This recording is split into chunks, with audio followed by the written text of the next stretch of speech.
아니면 오늘 함께 나눈 말씀을 통해서 막막해도 담대하라 라는 말씀 함께 나누길 원합니다. 요즘 인생 어떠십니까? 잘 살고 있습니까? 요즘 인생이 어떤가 생각해보면 여러분 스스로 각자만의 인생을 평가하겠지만 대부분은 내 인생을 놓고 봤을 때 비관적인 분이 더 많을 것 같아요. 왜냐하면 시대가 비관적이에요. 시대가 그렇게 행복하게 보이진 않습니다. 그래서 내 인생이 어떨까 생각을 해보면 야 진짜 인생 막막하다 이런 말 안 해본 분 없을 거라고 생각됩니다. 심지어 오늘 예배 오면서도 야 진짜 삶이 막막하네, 아무것도 보이지가 않네, 어떻게 살아야 되지? 이런 생각하면서 들에 핀 꽃, 나무를 보면서도 허함만 느껴지는 분 분명히 있을 거라고 생각해요. 요즘은 말 그대로 막막함의 시대 아닙니까? 뉴스를 틀면 막막하고요. 통장 잔고를 봐도 막막하고 앞으로 뭐하고 살지 생각만 해도 더 막막한 게 우리의 현실인 것 같아요. 근데 오늘 우리가 함께 볼 여호수아라는 사람도 사실은 진짜 막막한 상황에 던져진 사람입니다. 지도자였던 모세가 죽었고 이제는 그 모세를 이어서 자기가 앞장서야 하는데 이 여호수아라는 사람은 어땠냐면요, 경험도 없었고요, 확신도 없었고요, 그냥 막막 그 자체였던 사람이었어요. 이런 여호수아에게 하나님이 뭐라고 말씀하셨는가? 여호수아는 막막함을 어떻게 이겨냈는가 보면 우리는 이 말씀을 통해서 여호수아가 어떻게 이겨냈는지 보면서 우리도 어떻게 막막함을 이겨냈는지 알 수 있을 겁니다. 오늘 함께 말씀을 통해서 이것을 알아내고 우리의 모든 막막함도 함께 돌파하는 복된 시간이 되기를 간절히 소망하고 축복합니다. 여러분에게 버팀목이 있습니까? 아니 그 전에 먼저 버팀목이란 무엇인가요? 우리가 관용구처럼 버팀목이라는 이 단어를 상당히 많이 언급하는데 정작 버팀목이 어떻게 생긴 것인지 어떤 역할을 하는 물건인지 우리가 알아본 적이 많이 없더라고요. 그래서 제가 버팀목이 뭔가에 대해서 한번 찾아보니까 이런 게 바로 버팀목이라고 하더라고요. 이 큰 나무가 쓰러지지 않도록 지탱해주고 무너지지 않도록 기대어 힘을 주는 다른 나무, 보조적인 나무, 이게 바로 버팀목이라고 합니다. 버팀목이 이렇게 무너지지 않도록 지탱을 해주는데 내 인생의 버팀목이란 무엇입니까? 내 인생의 버팀목이란 무거운 짐과 같은 내 인생이 무너지지 않도록 지지해주고 기댈 수 있는 힘을 주는 존재를 아마 말하지 않겠습니까? 저렇게 무거운 나무가 내 인생이라고 한다면 이 무거운 인생이 무너지지 않게 지탱해주는 어떤 버팀목이 내 인생에 존재한다는 것이죠. 그런데 이런 버팀목이 갑자기 내 인생에서 사라지는 순간이 때로 우리에게 찾아옵니다. 그리고 그 버팀목이 사라질 때 우리가 느끼는 감정이 있어요. 바로 그것이 막막함이에요. 버팀목이 사라질 때 우리는 막막함을 느낍니다. 여러분이 지금까지 살아왔던 삶의 여정들을 한번 떠올려 보십시오. 힘든 순간이 있었죠. 막막한 순간이 있었죠.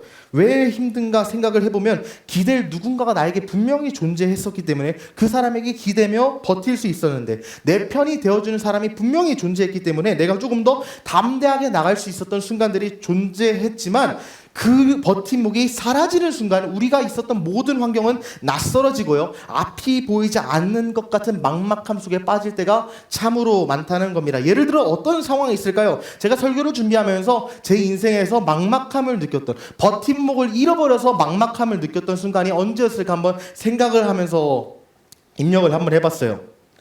여러분들이 오랫동안 사귀었던 남자친구나 여자친구와 헤어졌을 때 느껴지는 공허함 있지 않습니까? 더 나아가서 더 큰 공허함이 있어요. 뭐가 있냐? 남자친구, 여자친구 헤어지는 공허함도 있지만 더 큰 거는 어린 시절부터 믿었던 내 부모님. 무엇이든지 다 해결할 수 있을 거라고 슈퍼맨이라고 생각했던 부모님이 점점 내가 나이가 들고 보니까 슈퍼맨이라고 생각했던 부모님도 해결하지 못하는 문제가 있구나를 깨닫는 순간, 그리고 그 부모님이 점점 노쇠하시는 거를 보는 순간, 또는 갑자기 가정에 어려운 시험에 풍파가 몰아쳐서 나에게 안정감을 주던 환경이 흔들리는 이런 경험들, 믿고 의지했던 가장 친한 친구, 가까운 동지에게 당한 쓰라린 배신, 우리는 이렇게 의지의 대상을 잃어버리고 버팀목을 잃어버려서 막막함을 느끼는 순간들이 참으로 많았죠. 오늘 본문의 주인공이었던 여호수아도 바로 그런 순간을 맞이했습니다. 여호수아 1장 1절에서 2절을 보니까 야훼의 종 모세가 죽은 후에 야훼께서 모세의 수종자 눈의 아들 여호수아에게 말씀하여 이르시되 내 종 모세가 죽었으니 이제 너는 이 모든 백성과 더불어 일어나 이 요단을 건너 내가 그들 곧 이스라엘 자손에게 주는 그 땅으로 가라 이렇게 하나님께서 말씀하셨는데요.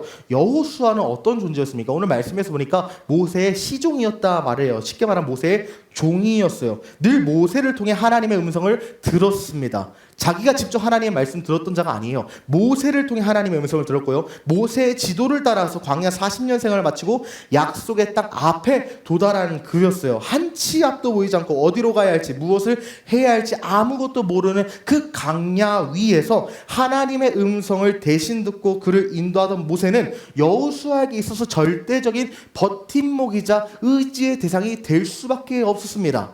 광야에서 어디로 갈지도 모르는데 모세가 하나님의 음성을 듣고 구름 기둥과 불 기둥을 통해서 가는 그 길이 가나안 땅으로 가는 여정이었기 때문에 자기는 하나님의 뜻을 직접 알 수가 없기 때문에 모세는 그에게 있어서 너무 큰 의지의 대상이었다는 것이죠. 더 나아가서 여호수아뿐만이 아니라 여호수아를 포함한 모든 이스라엘 백성들에게 영적인 리더요 민족의 영웅이었던 모세였습니다. 그런 모세가 죽었다는 거예요. 여호수아를 포함한 모든 이스라엘 백성들에게 버팀목이 되었던 모세가 죽었다는 겁니다. 버팀목이 뽑힌 겁니다. 그런데 그 순간 하나님이 여호수아에게 뭐라고 말씀하십니까? 모세가 죽었으니 이제 내가 너를 모세의 후계자로 사용하겠다. 이제 내가 내 백성을 이끌고 그 땅으로 들어가라. 이렇게 명하시는 장면을 우리가 볼 수 있습니다. 우리가 이것을 통해서 알 수 있는 사실이 한 가지 있습니다. 그것은 무엇이냐?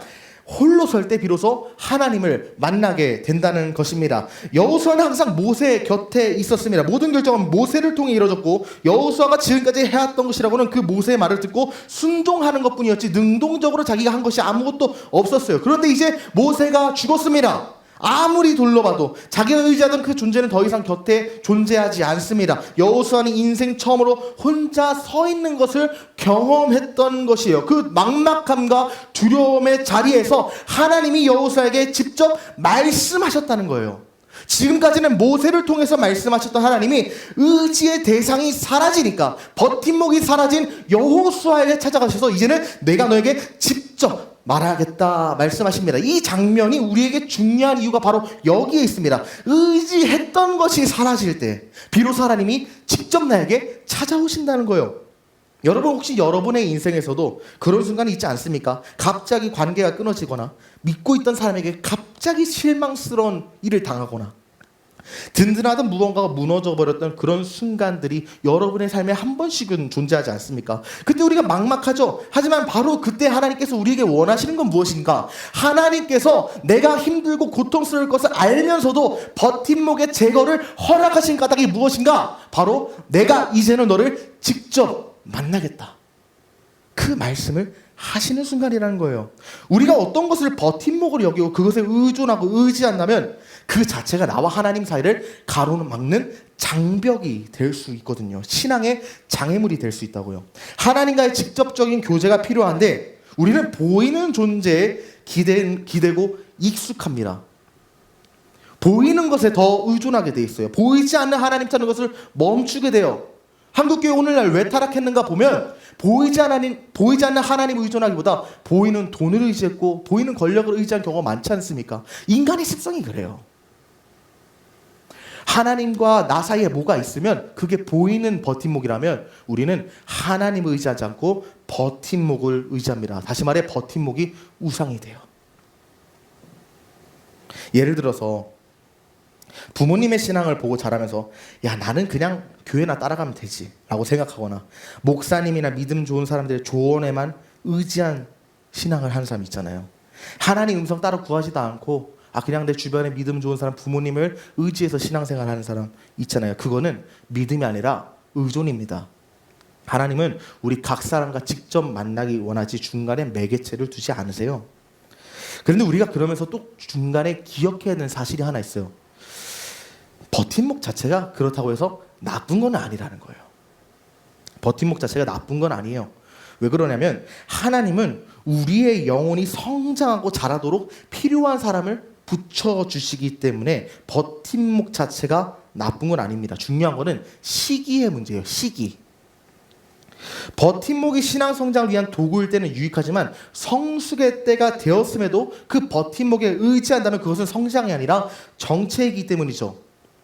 믿음의 독립을 가로막는 겁니다. 여러분, 부모와 자녀의 이 관계를 한번 생각해 보십시오. 어린 시절 뭐 1살에서 3살부터 시작해서 청소년기까지 우리의 모습을 보면 부모의 보살핌 속에서 필연적으로 살아가야 합니다. 누구도 그것을 이상하게 생기지 않고요. 오히려 어린 시절에 부모님과 꼭 붙어 있으면 야, 쟤 참 잘 컸다, 건강한 가정이다, 이렇게 평가하지 않습니까? 어릴 땐 부모에게 의지하고 그 부모에게 의존하여 자라는 것이 자연스럽고 더불어 아름다운 광경이에요. 하지만 성인이 되었음에도 불구하고 스스로 인생 독립하려고 하지도 않고 부모의 돌봄 속에 갇혀 있으면서 부모님이 주는 돈만 40, 50, 60대 가지고 계속 빨아먹는다고 생각해 보세요. 그것이 건강한 가정의 모습이겠냐는 거예요. 더 이상 건강한 성장이라고 볼 수 없는 겁니다. 나이가 들어 독립할 나이가 되었음에도 불구하고 직장도 안 구하고 그냥 부모님 등골만 뽑아먹은 거 보고 누가 이거를 잘 됐다고 보겠어요. 의존의 시기가 중요하다는 거예요. 의존할 때는 의존해야 되지만 그 의존을 벗어나 내가 홀로 서서 독립해야 될 시기에는 의존을 대적해야 된다는 겁니다. 여호수아도 마찬가지였어요. 그가 모세랑 40년 동안 광야 생활하면서 모세를 의존했지만 그 의존 자체가 나쁜 게 아니라는 거예요. 그 40년의 기간 동안 모세는 하나님이 주신 훈련을 받았습니다. 모세를 통해서 내가 하나님을 어떻게 섬겨야 되는가를 배웠고요. 어떻게 하나님을 경외하고 어떻게 하나님을 사랑하고 어떻게 하나님을 두려워해야 되는가, 그 삶의 태도를 모세를 통해 배웠고요. 또 모세를 통해서 어떻게 백성들을 진두지휘하여서 이끌어야 되는가, 그 리더십을 배웠습니다.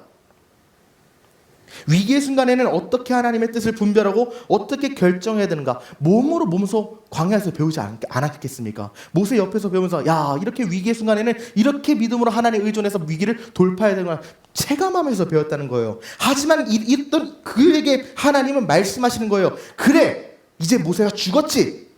너의 성장했던 이제 끝났다. 이제는 독립해라. 네가 일어나라. 성장이 끝났으면 이제 그 품을 떠나서 네가 나의 사람으로 일어나라. 더 이상 모세가 이끄는 백성의 시종이 아니라 하나님께 직접 듣고 하나님께 직접 순종하여 하나님을 직접 의지할 때가 찾아왔다는 겁니다. 그때 어떤 일이 일어나는가? 여호수아 1장 9절 하반절에서 이렇게 말합니다. 네가 어디로 가든지 네 하나님 야훼가 너와 함께 할 것이다. 이 장면은 여호수아에게 있어서 엄청나게 큰 전환점이었어요. 왜냐하면 여호수아에게 버팀목이 사라져서 막막하고 답답하게만 느껴졌던 이 순간이었지만 두려움밖에 느껴질 수 없는 이 순간, 의존자였고 버팀목이었던 모세가 죽어서 마음이 흔들리고 요동할 수밖에 없는 그 순간이었지만 그 순간이 바로 모세의 하나님이 여호수아의 하나님으로 바뀌는 순간이었기 때문이에요. 모세 하나님이 여호수아의 하나님 되시는 그 순간 그의 신앙을 의존해서 독립으로, 기댐에서 사명으로 옮겨갑니다. 혹시 여러분의 인생에서도 의지하던 버팀목이 하나씩 무너지는 시간을 지나고 계시진 않습니까? 그 막막한 자리에서 하나님께서 우리에게 이렇게 말씀하시는 거예요. 이제는 내가 나와 직접 동행할 시간이다. 그때부터 하나님은 나의 하나님이 되시고 그분과의 관계 속에서 우리의 인생은 본격적인 변화와 성숙을 시작하게 됩니다. 더 이상 부모님의 하나님도 아니고 어느 유명한 목사님, 전도사님의 하나님도 아니고 나의 하나님으로 우리 하나님이 찾아오신다는 거예요. 그리고 그 순간에 나의 하나님이 되시는 그 순간에 우리에게 새로운 부르심을 허락하시는데 그 부르심이 무엇입니까? 버팀목을 찾던 인생에서 이제는 내가 누군가의 버팀목이 되는 인생으로 하나님이 나의 인생을 빚어가시고 새로 부르신다는 거예요. 여호수아 1장 2절을 보면 이렇게 나옵니다. 이제 너는 이 모든 백성과 더불어 일어나 이 요단을 건너 내가 그들과 이스라엘 자손에게 주는 그 땅으로 가라. 하나님은 여호수아에게 이제 네가 일어나라 이렇게 말씀하십니다. 동시에 혼자 일어나 가는 것이 아니라 누구랑 함께 가라고요? 이 모든 백성들, 내가 너에게 백성을 맡기겠으니 이 백성들과 함께 가라. 이젠 다른 사람의 인생까지 짊어지고 책임지고 나아가야 할 지도자의 자리로 부르신 거예요. 여호수아는 지금까지 모세를 바라보며 살았지만 그러나 이제는 그가 다른 이들에게 모세와 같은 존재가 되라. 네가 지금까지 모세를 의존했지만 이제는 네가 다른 삶의 모세가 되라. 하나님이 말씀하시는 것이죠. 여러분 기억하십시오. 이전에는 내가 누군가에게 의지하며 버팀목을 찾아 살아왔다면 이제는 다른 이들에게 의지할 수 있는 존재로 서야 하는 순간, 즉 버팀목이 되어주는 순간이 여러분에게 언젠가 찾아올 것입니다. 부모님도 언제는 자녀였던 시절이 있었듯 우리도 언젠가 누군가의 부모가 되지 않겠습니까? 의지하며 자랐던 우리는 결국 누군가에게 의지하게 될 사람으로 자라나게 되고 있는 것입니다. 우리도 처음에는 누군가를 통해서 믿음을 배웠고 그들의 격려와 가르침 속에서 살았지만 어느 순간 하나님은 이제 네가 일어나라, 누군가의 믿음의 길잡이가 네가 되어라, 하나님께서 말씀하신다는 것이죠. 하나님이 이제 여러분이 누군가의 버팀목이 되어주는 인생을 살아가기를 원하신다는 것이죠. 지금 당장 그런 사람들이 되라는 것을 말하는 건 절대 아니에요. 하지만 아직 준비되지 않았다고 느끼고 있을지라도 언젠가 나를 통해서 하나님을 만날 그 한 사람을 위해서 우리는 지금 순간순간 준비되고 있다는 겁니다. 누군가 당신에게 뜨거운 사막이 샘물이 되어 주었던 것처럼 여러분도 언젠가 찾아올 그 사람에게 생명의 샘물이 되기 위해 지금 오늘 하루하루 생수를 채워나가고 있는 삶을 살고 있다는 것이죠. 그렇다면 이러한 질문이 생깁니다. 하나님 앞에서 홀로 서는 것 좋다 이거예요. 홀로 서야죠. 하나님 앞에 서야죠. 그런데 나는 이미 하나님 앞에 어떠한 의지의 대상도 없는 상태로, 무너져 있는 상태로 서 있는 사람이 있을 거예요. 사실 의지의 대상이 없어서 막막했던 것은 과거의 문제고, 현재 지금 나의 삶이 어디로 가야 할지, 어떻게 살아야 될지 답이 나오지 않아서 막막한 사람이 분명히 있습니다. 어떤 경우입니까? 목적이 불확실해서 막막한 경우가 있어요. 목적의 불확실성에서 오는 공포와 어려움이 우리의 삶에 분명 존재합니다. 죽지 못해서 살아가긴 하는데 인생을 어떻게 살아가야 될까 답이 나오지가 않는다는 거예요. 답이 나오지가 않아요. 근데 우리가 한 가지 기억해야 되는 것이 있습니다. 아무리 인생 어떻게 살아야 될지 막막하고 손 놓은 인생으로 보일지라도 누구나 나름대로 목적은 가지고 살아간다는 거예요. 우리 모두는 어떤 방식으로든 목적을 가지고 살아가고 있습니다. 나는 이런 직업 갖고 싶어. 나는 이런 안정된 삶 살고 싶어. 아니, 더 나아가서 그냥 모두에게 궁극적인 목표가 뭡니까? 나 행복하게 살고 싶어. 이런 두루뭉실한 목적이라도 다 갖고 있는데 그 목적이 분명해 보일 수도 있지만 조금 깊이 들여다보면 대부분 막연하거나 흔들리기 쉬운 것이 대부분입니다. 어떤 사람들은 비교 속에서 목적을 세우고요. 어떤 사람은 막연한 꿈이나 이상을 붙들고 살아가요. 자기 욕심을 따라 세운 목적은 결국 우리를 지치게 만들고요. 무너지게 만들고요. 성취되지 않은 현실 속에서 우리의 삶을 더 공허하게 만들고요. 때로 가끔 성취됐을지라도 성취 가운데 여러분 한번 보십시오. 잠깐의 쾌락은 있지만 그 쾌락 위에 더 큰 공허함으로 여러분 빠집니다. 우리는 어쩌면 목적 없음이 아니라 방향 없음 때문에 인생이 더 막막하게 느껴지는 것이 아닌가 생각해요. 그저 욕심이라는 들 어떻게 살고 싶다는 행복에 이상한 개개인이 갖고 있지만 그 행복한 삶을 살기 위해서 내가 어떻게 살아야 될지 모르고 내 삶이 어떻게 바뀌어야 되는가 각이 안 나온다는 거예요. 각자 나름대로의 목적은 갖고 있지만 그 목적대로 살아갈 희망도 없고 능력도 없고 힘도 없어요. 그것이 세상의 목적입니다. 그런데 이런 우리에게 하나님이 찾아오시면 어떤 변화가 일어납니까? 하나님은 우리에게 분명한 목적과 방향을 주십니다. 꿈이 없는 우리에게 꿈을 주시고요. 방향을 이루어서 우왕좌왕하던 내 인생에 정확한 방향을 제시하시고 그 방향으로 이끄시는 분이 바로 당신의 하나님이 될 것이라는 거예요. 여호수아는 지금 리더가 되어 막중한 책임을 앞에 두고 있었어요. 그에게 가장 필요한 것은 무엇입니까? 구체적인 말씀과 방향이었어요. 너가 어디로 가라, 너가 어떤 것을 해라 하는 정확한 명령이 필요했어요. 이 백성들 약속의 땅까지 이끄는 사명을 받았는데 그 사명과 목적을 성취하기 위해서는 하나님의 구체적인 명령이 필요했어요. 그래서 여호수아에서 하나님께서 명령하십니다. 내가 모세에게 말한 바와 같이 너희 발바닥으로 밟는 것은 모두 내가 너희에게 주겠다. 그 광야, 이 레바논으로부터 큰 강 유브라데 강까지 해쪽 속에 온 땅과 또 해지는 쪽 대해까지 영토가 될 것을 상세하게 매우 구체적으로 하나님께서 목적을 부여하십니다. 하나님은 애매하거나 추상적으로 목적 안 주세요. 어디로 가야 할지, 어떤 땅을 차지해야 할지, 어떤 약속을 붙들고 어떻게 나아가야 될지 정확하고 명확하게 하나님께서 우리에게 목적을 주십니다. 여러분의 인생에 방향이 없습니까? 흔들립니까? 방향을 설정하고 내 인생을 다시금 설계하기 원하십니까? 분명한 목적을 붙잡고 목표의식 있는 삶을 살기 원하세요? 그럼 여러분 하나님께 나아가야 됩니다.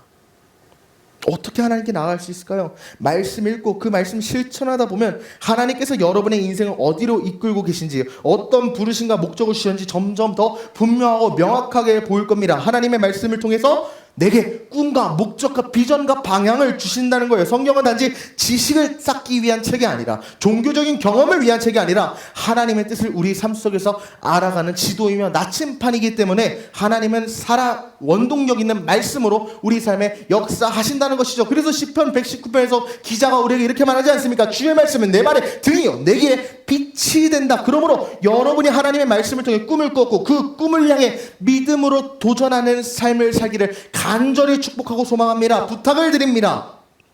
그렇게 살아가라는 거예요.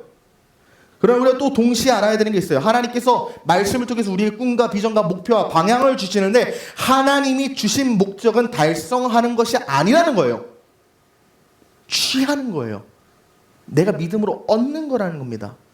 1장 3절에 내가 모세에게 말한 바와 같이 너희 발바닥으로 밟는 모든 것을 내가 너희에게 이미 주었다 이렇게 말합니다. 아직 밟지도 않았고요. 이 땅을 취하기 위해서 전쟁을 시작하지도 않았고 현실은 그대로인데 하나님이 뭐라고 말씀하십니까? 내가 너희에게 줄 것이라고 말하지 않아요. 내가 이미 너희에게 주었다. 과거형으로 선포해요. 왜요? 하나님의 말씀을 선언되면 이미 그것이 현실 속에 응답되었다는 겁니다. 그리스도인의 삶은 불확실한 미래를 향한 여정이 결코 아니에요. 뜬구름 잡는 미래를 그냥 정신승리하면서 하나님께서 하시겠지 하고 그냥 믿는 척하면서 달려가는 게 그리스도인의 인생이 아닙니다. 그리스도의 인생은 하나님께서 약속하셨으면 그것이 이미 성취됐다고 여기며 이미 성취된 것을 알고 달려가는 삶이에요. 이미 성취되어 확실한 결과 반드시 승리할 것을 믿고 알기 때문에 그것으로 인해 담대하게 나의 삶을 걸어가는 여정이 바로 그리스도인의 삶이라는 겁니다. 하나님이 이미 허락하신 모든 복을 믿음으로 취하는 저와 여러분의 삶이 되기를 간절히 주의 이름으로 축복합니다. 이미 성취된 목적이기 때문에 그저 믿음을 따라 행동하며 된다는 거예요. 그런데 우리가 또 한 가지 기억해야 되는 사실이 있습니다. 전제 조건이 하나 있어요. 하나님께서 이미 역사하시고 약속하신 것은 이미 이루어진 사실이지만 믿음으로 행동하면 되지만 그 믿음으로 행동할 때 전제 조건이 하나 있습니다. 무엇입니까?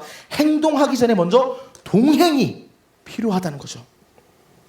여호수아 1장 5절에서 6절 보면 내 평생에 너를 능히 대적할 자가 없으리니 내가 모세와 함께 있었던 것 같이 너와 함께 있을 것임이라. 내가 너를 떠나지 아니하며 버리지 아니할 것이라. 강하고 담대하라. 너는 내가 그들의 조상에게 맹세하여 그들에게 주리라 한 땅을 이 백성에게 차지하게 하리라. 하나님께서 우리에게 목적을 분명히 주십니다. 꿈을 주십니다. 그것을 본인이 책임지고 먼저 이루셨고 우리로 하여금 믿음으로 취하기만 하면 된다고 말씀하세요. 그러나 전제 조건이 무엇입니까? 하나님과 동행하라. 하나님과 동행하는 자가 하나님이 예비하신 복을 받을 것이다. 모두가 하나님의 복을 받는 게 아니에요. 하나님을 믿는 모든 자에게 약속을 허락하셨지만 그 약속을 받는 자는 하나님과 동행하는 자라는 거예요. 어떻게 동행할 수 있을까요? 우리는 하나님과 동행하기 위해 두 가지 믿음이 필요합니다. 첫 번째 믿음은 목숨 걸고 분투하는 믿음이 필요합니다. 하나님이 여호수아에게 말씀하십니다. 네 평생에 너를 능히 대적할 자가 없을 것이라 하나님 말씀하셨는데 그러나 여호수아서의 말씀 한번 여러분 통독하면서 쭉 읽어보십시오. 약속의 땅으로 걸어가는 여정 속에서 수많은 이방 족속과의 전투와 전쟁이 펼쳐져요. 여호수아를 포함한 온 이스라엘을 멸하는 대적이 사방에서 일어났습니다. 말씀이 앞뒤가 안 맞지 않아요? 너를 칠 대적이 없다고 하나님께서 분명 여호수아 서두에서 말씀하셨는데 여호수아 내내 약속의 땅을 쟁취하기 위한 전쟁의 이야기예요. 앞뒤가 맞지 않는데 이게 어떤 까닭입니까? 사랑하는 여러분, 우리가 기억해야 하는 사실이 하나 있어요. 하나님께서 내 인생에 나를 대적할 대적이 없을 것이다, 적이 없을 것이다, 어떤 원수도 없겠다 약속하시는 것은 아무도 너를 공격하지 않고 너는 쉽게 살 거야 이렇게 약속하신 게 아니라는 거예요. 수많은 적이 너 공격할 것이다. 수많은 문제가 너를 압도하려고 위협할 것이다. 수많은 어려움이 너를 짓누를 것이다. 그렇지만 내가 동시에 약속한다. 어떤 상황에서도 내가 너를 이기게 할 것이다. 수많은 이들이 너를 대적하려 일어설 것이지만 그 누구도 너를 대적하지 못하게 내가 너를 대신하여 싸우겠다. 전쟁은 필요합니다. 분투는 필요합니다. 하나님의 약속을 이루기 위해서 내 인생의 싸움은 필요합니다. 하지만 하나님이 약속하신 것은 싸움이 없겠다는 약속이 아니라 내가 그 싸움에서 반드시 너를 승리하겠다는 약속이라는 거예요. 우리가 신앙생활 하다 보면 성경 보고 설교 들여다보면 하나님 내게 복을 주신다면서 왜 나에게 평안을 약속하면서 왜 현실을 듣기 시궁창입니까? 하나님 나 행복하게 사는 거 원하신다면서요. 하나님 나에게 복 준다면서요. 왜 내 인생은 개차반입니까? 이런 질문이 들어요. 그러나 여러분은 하나님의 약속은 우리를 문제없는 삶으로 부르시는 게 아니라 오히려 그 문제 한복판에서 분투하여 승리하라는 거예요. 죄가 가득하고 타락이 만연한 이 세상에서 우리의 삶에 문제가 없을 수는 없어요. 그건 하나님 탓이 아니라 내 탓이에요. 온 세상이 죄로 가득해서 나에게 이 죄악된 상황이 올 수밖에 없어요. 문제없는 삶 원하십니까? 빨리 천국 가면 됩니다. 이 땅에서 우리의 삶에 문제 있을 수밖에 없어요. 이 땅에 사는 한 문제가 없을 수는 없지만 예수 믿은 후 우리에게 찾아온 변화는 무엇입니까? 이제까지는 내 삶에 문제가 찾아올 때 그 문제로 인해 좌절하고 절망하고 문제 앞에 어떤 손도 쓸 수 없는 삶이었지만 이제는 그 문제를 능히 돌파하고 이길 번세를 받았습니다. 상황에 휘둘리지 않고 내가 상황을 휘어잡는 힘을 받는 게 바로 그리스도인의 인생이라는 겁니다. 감정에 흔들리지 않습니다. 관계에 흔들리지 않습니다. 재정적인 문제가 나를 압도하지 않습니다. 어떤 상황에도 자족할 수 있고 승리할 수 있는 복을 받은 게 바로 우리 예수 믿는 인생의 복이라는 겁니다. 그래서 로마서 8장 우리 신약에서도 믿는 성도에게 이런 약속하지 않습니까? 하나님이 우리를 원하시면, 하나님이 우리를 위하시면, 하나님이 우리를 사랑하시면 누가 우리를 대적하겠느냐? 온 세상의 창조주시고 지금도 통치하시는 만왕의 왕 하나님께서 너를 사랑하시는데 누가 너를 무너뜨리겠느냐? 어떻게 문제와 분투해야 됩니까? 여러분 기억하십시오. 하나님의 약속은 단지 듣는 자에게 이루어지는 것이 아니라 믿고 순종하는 자에게 실현됩니다. 아무리 강력한 말씀도 내 삶에 적용되지 않으면 능력이 없어요. 하지만 그 말씀을 믿고 붙잡고 순종하며 살아가기 시작할 때 그 말씀이 현실의 문제를 뚫고 들어오는 살아있는 검이 되고 방패가 되고 승리의 깃발이 되기 시작합니다. 말씀에 순종하십시오. 그래서 여호수아 1장 7절에서도 우리에게 이렇게 말합니다. 오직 강하고 극히 담대하여 나의 종 모세가 네게 명령한 그 율법 하나님의 말씀을 다 지켜 행하고 우로나 좌로나 치우치지 말라. 이거 우로나 좌로나 치우치지 말라는 요즘 좌파우파 얘기하는데 절대 그게 아닙니다. 하나님 말씀 중심에 서라는 거예요. 옆에 보지 말라는 거예요. 그리하면 어디로 가든지 형통하리니 이 율법책을 내 입에서 떠나지 말게 하며 주야로 그것을 묵상하여 하나님의 말씀 떠나지 않고 하나님의 말씀 묵상하여 내 가슴에 품고 내 입에 머물게 하여 그것을 행하여 지키라. 그리하면 네 길이 평탄하게 될 것이다. 형통할 것이다. 내가 내게 명령한 것이 아니냐. 강하고 담대하라. 두려워하지 말고 놀라지 말라. 내가 어디로 가든지 너의 하나님 야훼가 당신의 하나님 야훼가 너와 함께 하실 것이다. 하나님의 말씀대로 인생을 살아갈 때 여러분 삶에 있는 모든 문제가 해결된다는 겁니다. 그러나 여러분 우리의 삶을 한번 돌아보십시오. 하나님의 말씀대로 살면 내 인생이 형통할 거라 하지만 내 삶을 돌아보면 말씀에 순종하기는커녕 날마다 죄악된 일만 저지르는 게 우리 죄인된 인생이에요.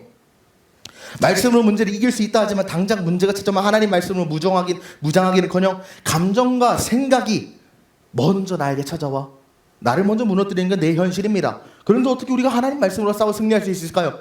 하나님 말씀 앞에서 어떻게 의인으로 인정받을 수 있을까요? 내가 어제까지 하나님 말씀 100% 지켰다 해도 오늘 하나님 말씀 한번 어기면 나는 죄인인데 어떻게 내가 하나님 말씀 하나도 어기지 않고 지키면서 내가 하나님 말씀의 중심에 서서 의로운 삶, 형통한 삶을 살 수 있을까요? 불가능하지 않습니까? 저는 못 살아요 그렇게.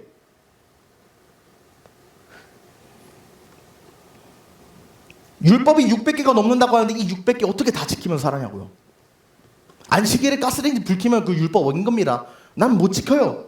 어떻게 하나님 말씀과 내가 함께 동행하면서 이 말씀 앞에 순종하는 인생을 살 수 있냐는 거예요.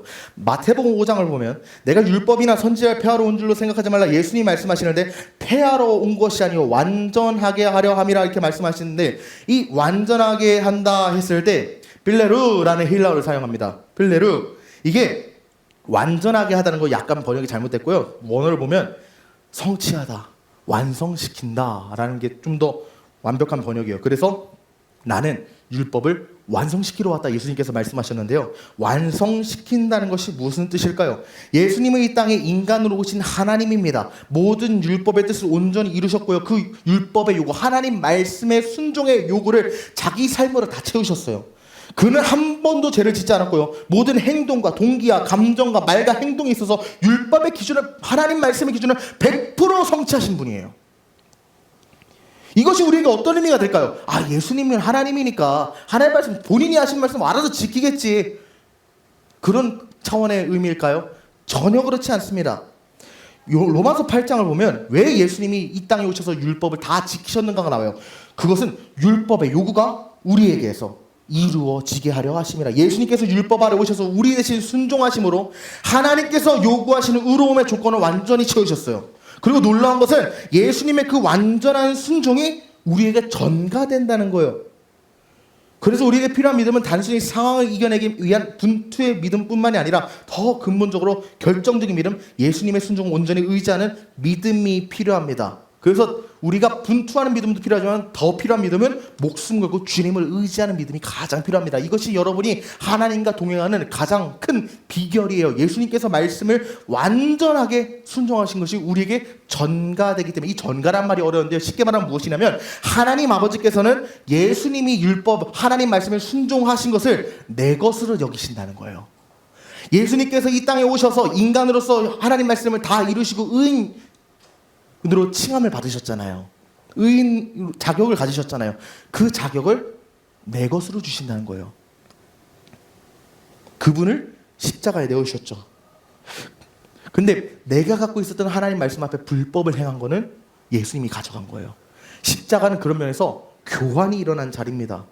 예수님의 순종과 나의 불순종이 십자가에서 바뀌었다는 거예요. 그래서 오늘 우리가 하나님 앞에 담대히 설 수 있는 겁니다. 그러므로 여러분, 삶의 문제가 찾아왔을 때 하나님의 말씀에 내가 얼마나 부족했는가, 내가 하나님 말씀 어디에 어떻게 불순종했는가를 먼저 돌아보지 마십시오. 내가 하나님 앞에 불순종하고 회개하면 돼요. 그 전에 우리가 먼저 바라봐야 되는 것은 먼저 예수님을 바라봐야 돼요. 그분의 완전한 순종이 여러분 안에 이미 존재하고요, 여러분 안에 살아서 역사하고 계십니다. 그 믿음이 여러분을 다시 일으킬 거라는 거예요. 로마서 5장에서 그래서 우리에게 이렇게 선포합니다. 성경이 이르되 누구든지 그를 믿는 자는, 예수 그리스도를 믿는 자는 부끄러움을 당하지 아니하리라 하니 유대인이나 헬라인이나 차별이 없음이라. 모든 사람이 예수를 믿으면 부끄러움 당하지 않을 것이다. 한 분이신 주께서 모든 사람의 주가 되사 그를 부르는 모든 사람에게 부요하시도다. 누구든지 주의 이름을 부르는 자는 무엇을 얻을 것이다? 구원을 얻을 것이다. 우리에게 약속합니다. 예수님을 의지하는 믿음은 결코 우리를 수치로 끝나게, 부끄러움에서 끝나게 허락하지 않아요. 삶의 과정에서 우리가 넘어질 수 있고 실패할 수 있지만 그분께 나아가는 자는 넘어지고 실패해도 다시금 일어서서 회복하고 끝내 승리를 경험하게 된다는 것입니다. 그런 면에서 예수님의 십자가는 우리의 인생의 패자 부활절과 같은 은혜예요. 우리는 인생의 패자예요. 우리는 패배했어요. 우리는 우리 인생 승리할 수가 없어요. 이미 망한 인생입니다. 그러나 이 인생에 예수님의 십자가가 너를 부활시키겠다, 패자 부활전으로 오셔서 이미 끝난 내 인생에 다시금 기회를 주시고 다시 넘어져도 다시 기회를 주십니다. 그러므로 사랑하는 여러분, 예수님을 목숨 걸고 의지하는 믿음을 가지십시오. 왜 목숨 걸어야 합니까? 내가 그냥 예수 의지하면 되지 왜 목숨까지 걸어야 되나요? 아니요, 목숨 걸어야 됩니다. 왜냐면 우리는 예수님 없이 아무것도 할 수 없기 때문이에요. 오직 그분만이 나의 의가 되시고 그분의 순종만이 나를 회복시키는 능력이 됩니다. 그렇기 때문에 말씀에 순종하는 믿음 필요하지만, 순종하다가 쓰러졌습니까? 넘어졌습니까? 말씀 어겼습니까? 십자가를 바라보면서 다시 일어서십시오. 내가 아무리 크게 넘어졌을지라도 주님의 순종이 더 큽니다. 내가 아무리 더러울지라도, 내가 아무리 까말지라도, 내가 아무리 어두울지라도 주님의 보혈이 더 진합니다. 십자가를 보고 다시 일어나십시오. 문제가 아무리 크고 막막해 보여도 문제보다 크신 우리 예수님을 바라보십시오. 그리고 그때 주의 이름을 부르짖으십시오. 그때 우리 주님께서 여러분의 삶을 다시 일으켜 세우십니다. 그때 어떤 역사가 일어납니까? 내가 내게 명령한 것이 아니냐, 다 강하고 담대하라, 두려워하지 말며 놀라지 말라. 내가 어디로 가든지 내 하나님 야훼가 너와 함께 하느니라 하시니라. 나를 떠나지 않고 영원토록 동행하겠다고 약속하신 우리 예수님, 임마누엘의 하나님이 여러분의 삶을 떠나지 않고 영원토록 동행하실 것입니다. 그러므로 동행하는 신앙이란 무엇입니까? 문제가 없는 인생이 아닙니다. 문제는 찾아옵니다. 그러나 그 문제 앞에서 무너지지 않고 하나님의 말씀으로 대적하는 삶입니다. 그 말씀에 순종하는 삶입니다. 그러나 때때로 말씀에 불순종하여 넘어졌을지라도 주의 십자가를 의지하여 다시 일어서고 문제를 돌파하는 믿음의 삶이 바로 하나님과 동행하는 삶입니다. 여러분의 삶에 주신 하나님의 목적, 이 꿈을 취하기 위해 예수 그리스도와 끝까지 동행하시는 기억하십시오. 주님을 의지하면 됩니다. 나는 나 된 것 아무것도 없지만 내 스스로를 볼 때 희망도 없고 의지도 없고 능력도 없고 어떤 가치도 없고 자격도 없고 가능성도 없지만 그것을 뛰어넘는 주님의 자격과 주님의 가능성과 주님의 사랑과 주님의 꿈이 여러분을 승리케 할 것이에요. 여러분이 하나님의 뜻 가운데 승리하는 인생을 살도록 그리스도와 동행하는 저와 여러분 모두의 삶이 되기를 간절히 축복합니다. 말씀을 마무리합니다. 사랑하는 여러분, 여호수아처럼 우리도 인생의 어떤 순간에는 의지했던 버팀목이 무너지고 인생의 방향이 보이지 않으며 끝없는 전쟁 같은 현실 앞에 서게 됩니다. 하지만 여러분 기억하십시오. 버팀목이 무너졌습니까? 의지의 대상이 사라졌습니까? 의지했던 환경이 송두리째 뽑혔습니까? 그 순간이 하나님이 당신을 직접 만나시는 시간이라는 겁니다. 하나님이 비로소 나의 하나님이 되는 시간이에요.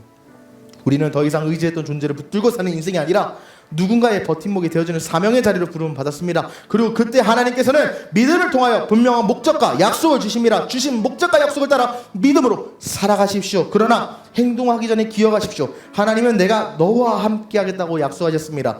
우리가 하나님과 동행해야 하는 이 모든 목적과 약속이 내 삶에 이루어져야 합니다. 이 동행을 위해서 우리가 두 가지 믿음이 필요한데, 첫째는 목숨 걸고 분투하는 믿음이라 말씀으로 문제와 싸우고 담대하게 나아가는 믿음, 말씀에 순종하는 믿음이 필요하지만 더불어 더 근본적으로 필요한 믿음은 목숨 걸고 주님을 의지하는 믿음, 예수님의 순종을 의지함으로 다시 일어나는 믿음이 필요합니다. 그때 우리는 우리와 영원히 동행하시는 임마누엘의 하나님이신 예수 그리스도를 만나고 그분을 통해서 승리를 경험하게 될 것입니다. 그러므로 오늘 결단하십시오. 막막함 속에서 무너지지 않고 분투할 것을 선택하십시오. 여러분 삶이 이미 무너졌습니까? 여러분 삶이 이미 송두리째 뽑혔습니까? 거기서 포기하지 마십시오. 예수님도 당신의 삶을 포기하지 않는데 왜 여러분이 여러분의 삶을 포기합니까? 예수님이 당신의 삶에 희망이 있다고 하는데 왜 여러분이 여러분의 삶에 희망이 없다고 말합니까? 예수님은 여러분의 삶에 빛을 비춰주시고 소망이 있다고 말하시는데 왜 여러분은 그 스스로 빛을 던지면서 내 삶은 어둠이야? 마귀의 거짓말입니다. 대적하십시오. 막막함 속에 무너지지 말고 분투하십시오. 인생의 싸움 앞에서 주저하지 마십시오. 이미 예수님께서 이기셨습니다. 내가 싸우는 거 아니에요. 이미 예수님께서 십자가에서 이기시고 싸우시고 승리하신 거 내가 믿음으로 취하는 여정이 예수와 함께 동행하는 여정입니다. 여러분이 할 거 아무것도 없어요. 이 말씀이 여러분의 실제가 되기 위해서는 한 가지만 하십시오. 주님, 내가 오늘 주님을 의지하겠습니다. 내 스스로의 모습 보면 아무런 희망도 없지만 내가 주님 속는 셈 치고 한번 의지해 보겠습니다. 그 의지가 여러분의 삶을 변화시킬 것입니다. 오늘 이 자리에 있는 모두가 하나님과 동행하는 사람으로 다시 일어서기를, 그리하여서 하나님이 약속하고 계획하신 모든 계획과 꿈과 목적이 내 삶에 온전히 성취되고 실현되는 삶을 사는 복된 인생, 형통한 인생, 나의 하나님을 만나는 인생을 살기를 주 이름으로 간절히 축복합니다.